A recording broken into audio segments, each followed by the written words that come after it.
अस्सलाम वालेकुम नाज़रीन, मैं रिजवान रशीद बाजवा रोशन साहिब वेलफेयर न्यूज़ नेटवर्क की जानब से आपकी खिदमत में हाजिर हूँ। आज हम गुफ्तगू करेंगे शहर भर में मंशियात पीने वालों के हवाले से। आप जितने भी पाकिस्तान के बड़े शहर हैं वहाँ आप सड़कों पे देखेंगे कि मंशियात पीने वाले जो हैं वो बैठे हुए हैं।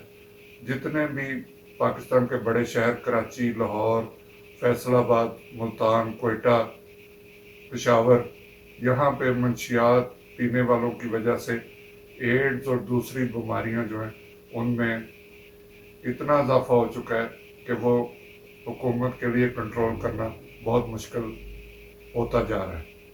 और तो हुकूमती इक़दाम इस सिलसिले में नाकाफ़ी हैं। इस सिलसिले में कोई वाज़ेह पॉलिसी बनाने की ज़रूरत है। शुक्रिया, खुदा हाफ़िज़।